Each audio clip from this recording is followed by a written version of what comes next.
A new era after years of war and brutality in Syria. It looked like a miracle that happened after around 54 years of Assad's regime. The country's future still uncertain, but for now, citizens are feeling unimaginable joy. This is amazing, Scott. Like, as for someone who was born and raised in Syria and coming from a Kurdish minority background, this is almost surreal. Today is Monday, December 9th, and this is The Issue from VOA. I'm Scott Walterman. And I'm Lori London. They killed many of our relatives for no reason at all.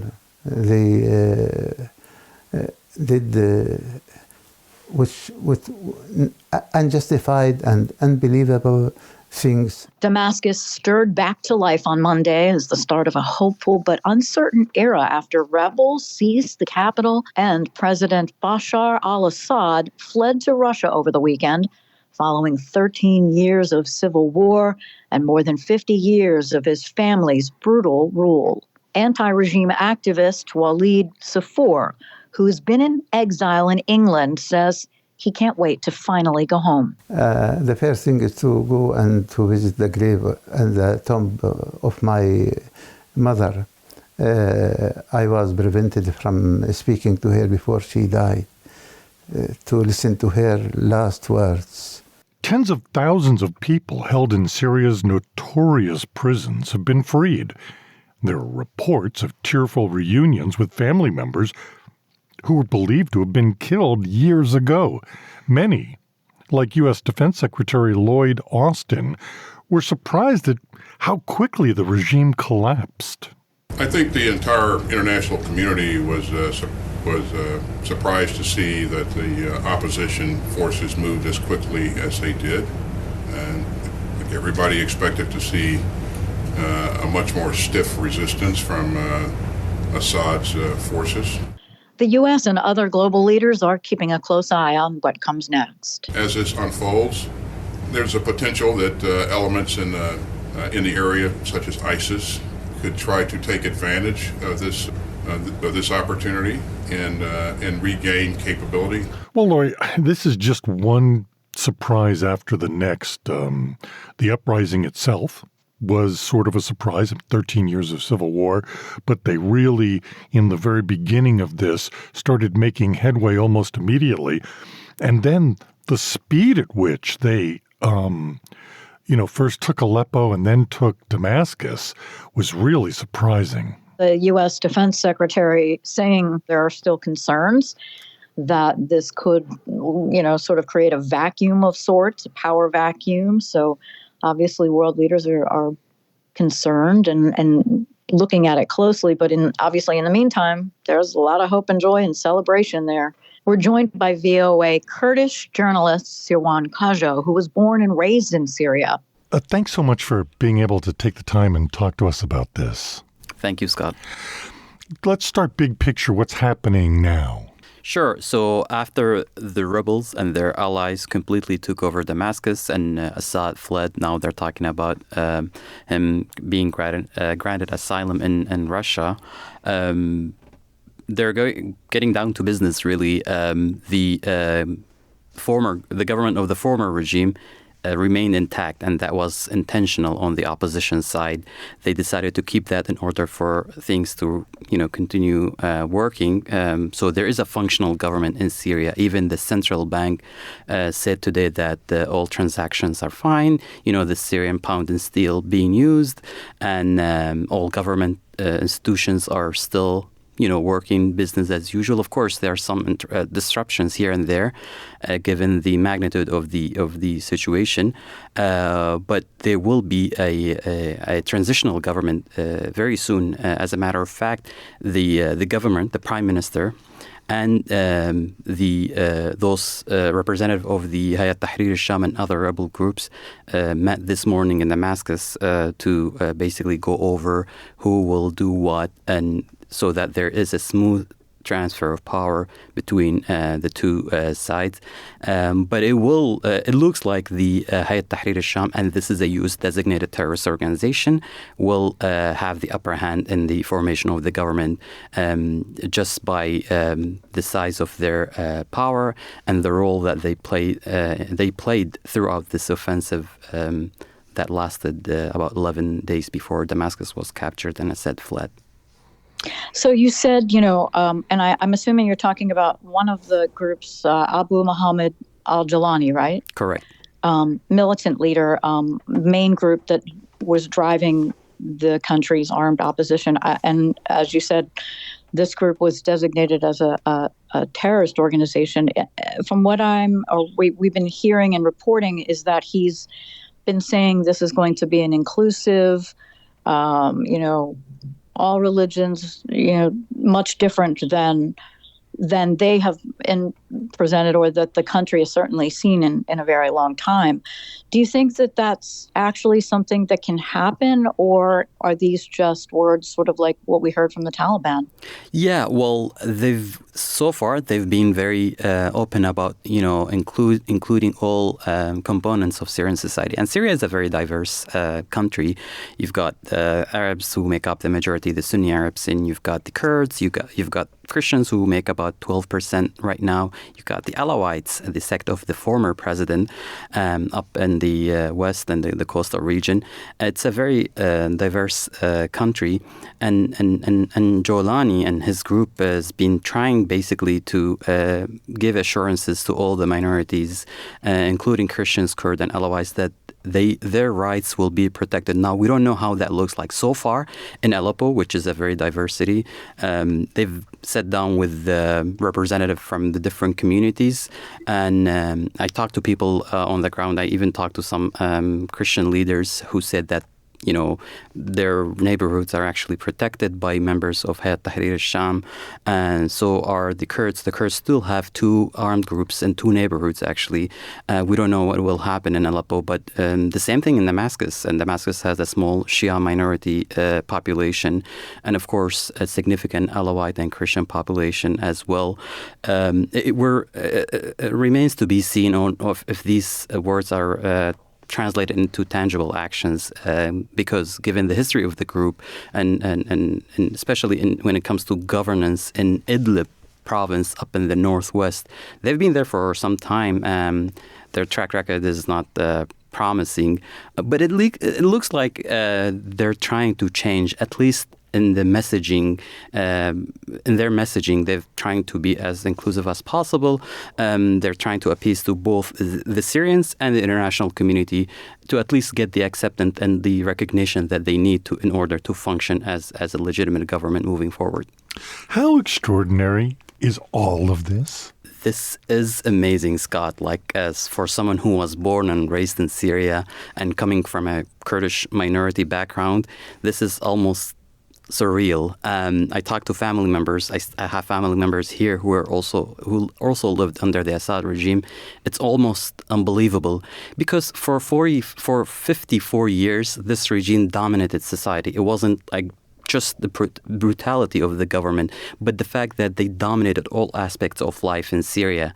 So, and after almost 14 years of a brutal civil war, for the most part, Assad was responsible for the death of hundreds of thousands of people, and we see all these people who are being released in prisons across the country. It's just almost surreal. It's gonna have. For people, it's going to take a while to get used to the new thing. Like, for example, suddenly the state-run media talks about a free Syria without Assad. These things that Syrians were never used to, because for a few decades, all they knew was a government that was in charge of all aspects of life. Right. Very hardline, very strong dictator, brutal. So you've talked to your family, you've talked to the people, that that you've grown up with there. What are they saying about the mood and what they're feeling and what they're seeing in real time here? Sure. So people are still celebrating this, actually, even in the Kurdish region, which has been outside of the Syrian government control for some time now, because of the support that the local Kurdish forces were getting from the U.S. in their fight against ISIS. The region has been enjoying a level of autonomy, not a formal autonomy, but the government still had presence there. So I talked to my family members who suddenly, like, all these statues of the former president and then and his father, of course, the senior Assad, suddenly were gone. The international airport in my hometown, for example, suddenly taken over by local forces. All state institutions are no longer under the Syrian Ba'ath regime. So for now, it feels good.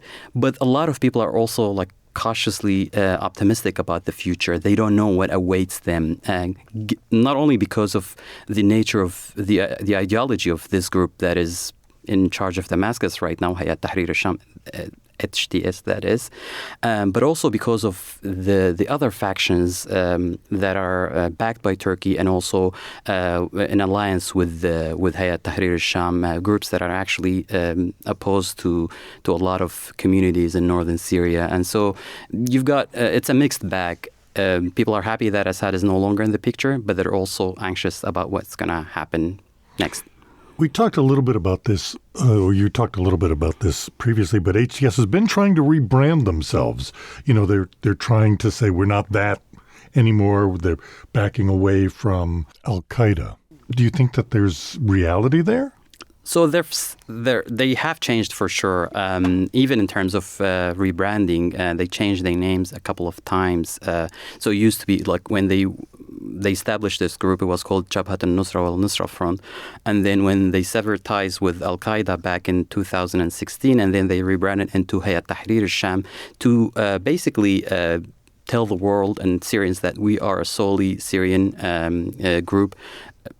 It still, had continued to basically carry out its, jihadist ideology.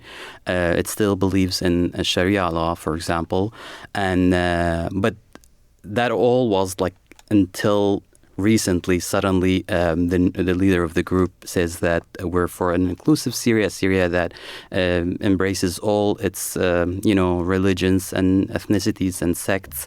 The tone is completely different. But like I said, from the people that I talk to on the ground, everybody's like, okay, that's nice, that's good. What does this mean? Does this mean that the Alawites, for example, will have a say in the formation of the new government? Will the Kurds be protected? And same thing with other groups, So even for a lot of Sunni Arabs, actually, like most of the Syrians don't subscribe to the extremist ideology of Hayat Tahrir al-Sham.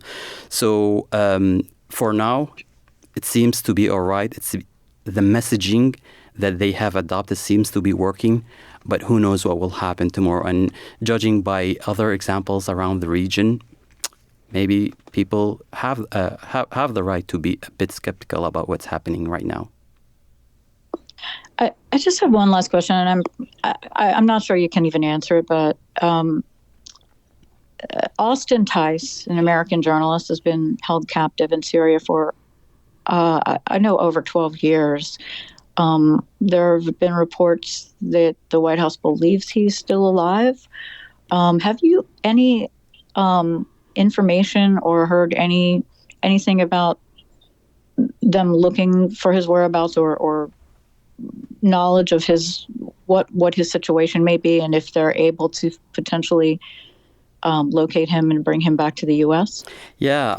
Well, Austin, first of all, I should say that I know Austin on a personal level. We met a few times before he decided to go to Syria. As a matter of fact, I've reported on his situation continuously since his disappearance back in 2012. So this is also personal for me. I know him very well. I also know his parents. I've met with them a few times, and I've reported on his story very closely. So I've been following very closely. It looks like the U.S. government has something.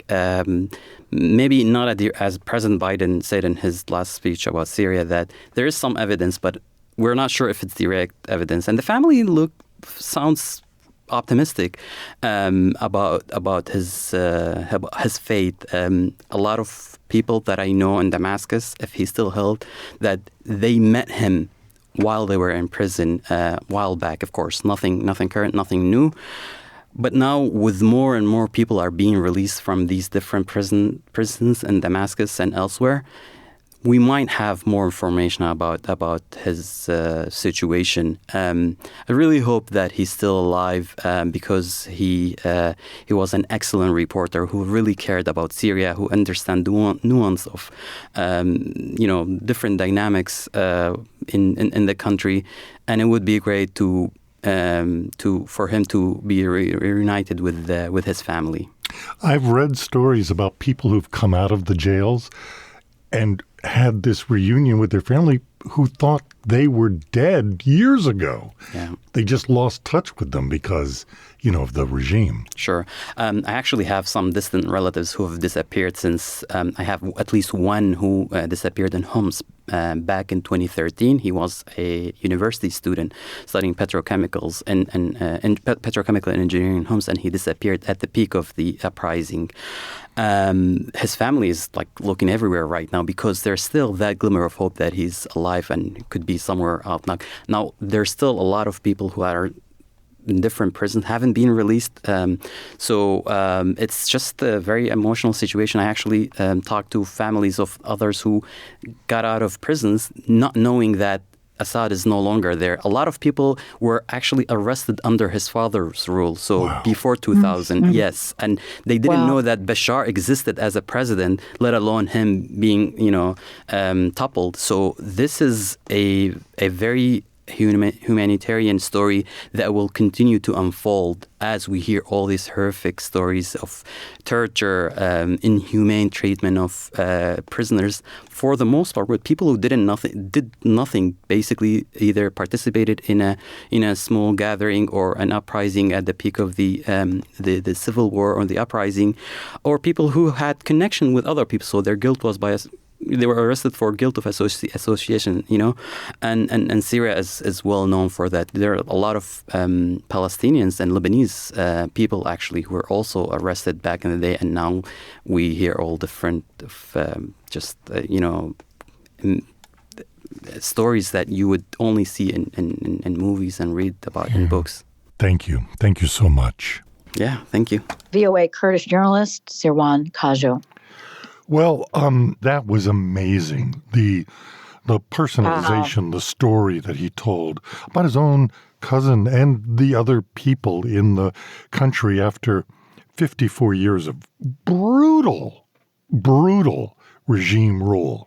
Unimaginable what that must feel like. And, you can't help but sort of get chills and feel, no matter what the uncertainty poses as to what comes next. For now,